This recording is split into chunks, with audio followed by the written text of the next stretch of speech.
Every budget we made failed within days. Not weeks, days. We tried spreadsheets, apps, envelopes, strict no spending rules, every single one. And somehow, we always ended up back where we started. At some point, we stopped blaming the system and started thinking maybe we were just bad with money. But the real problem wasn't what we were doing. It was something we were completely missing. And once we found it, budgeting finally started to make sense. Let me paint the real picture. We would sit down, full of motivation. This month will be different. We planned everything carefully: rent, food, transport, savings. But then life happened. A small expense here, an unexpected need there, a just this one-time purchase.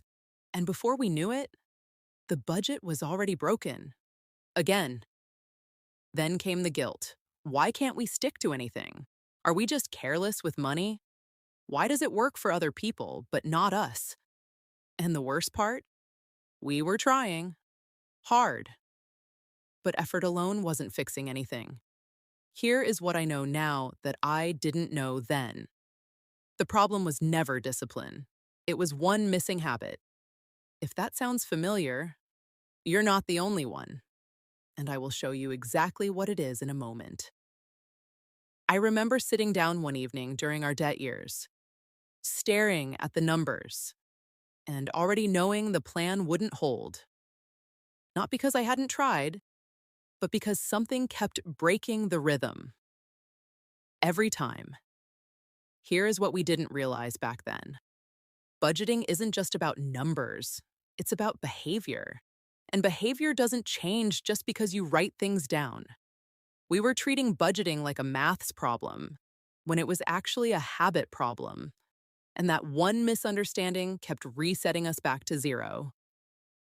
What changed was not a new app. It was not a better spreadsheet. It was a question we started asking differently. Most budgets ask, where did my money go? That question looks backwards. It creates guilt, not direction.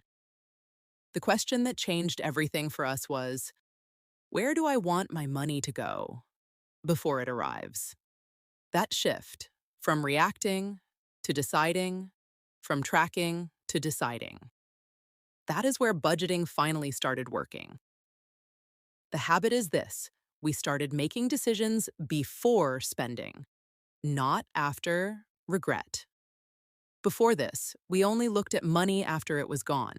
We would ask, where did it go? But the damage was already done. So we changed one thing. Before any spending decision, we paused and asked, is this part of what we already agreed on? Or is this an emotional decision? That small pause became everything, because most of our money wasn't disappearing from big expenses.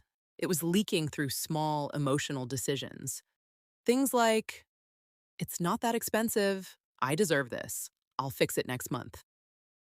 And once we could see it happening in real time, we finally had control. Not control over money, control over decisions. And that changed everything. So here is exactly how we applied it. 3 steps. Simple enough to start this week. Step 1. Set a basic plan. Write down your income. Assign every pound or dollar a job before the month begins. Needs, savings, giving, flexible spending. When you subtract everything from your income, the result should be 0. Not because you have nothing left, but because everything has a purpose. Step 2. Create a pause rule.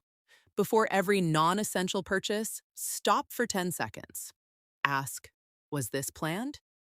If yes, proceed. If no, wait 24 hours before deciding. And this is where most people stop, which is exactly why the system still doesn't work for them. Step 3, the weekly check-in. 10 minutes every week, same day, no exceptions. Sit down, look at what happened, adjust the plan. This weekly check-in is the habit that holds everything together. Life will always bring surprises. The budget is not something you set once. It is the conversation you keep having with your money. If someone had shown us this when we were drowning in debt, we would have turned the corner years earlier. When we finally started the weekly check-in, something unexpected happened. Money stopped feeling like a source of shame.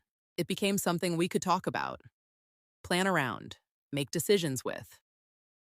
And that shift from avoidance to engagement was bigger than any number on the page, because once you stop running from your finances, you can actually build something with them. Proverbs 21:5 says, "The plans of the diligent lead to profit, as surely as haste leads to poverty." Notice what it does not say. It does not say the income of the diligent or the talent of the diligent. The plans, intentional, deliberate, written down plans, that is what leads to profit. This is what diligence looks like in real life.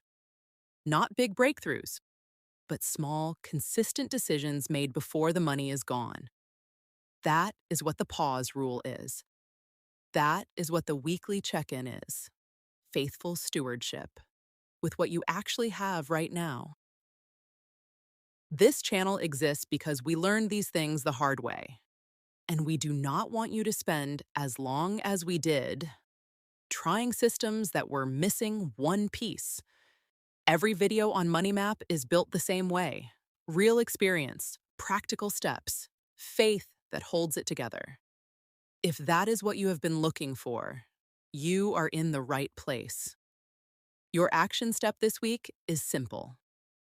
Write down your income. Give every pound or dollar a purpose before it arrives. Schedule 10 minutes, same day, every week, to sit with your numbers.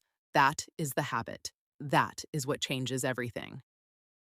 And if this resonated with you, the next video goes even deeper, because the real reason people stay broke is not what you think. Subscribe so you don't miss what comes next. Drop a comment below. Tell me what has stopped your budgets from working before. I want to know your story. Until next time, be faithful, be intentional, and remember, the plans of the diligent lead to profit.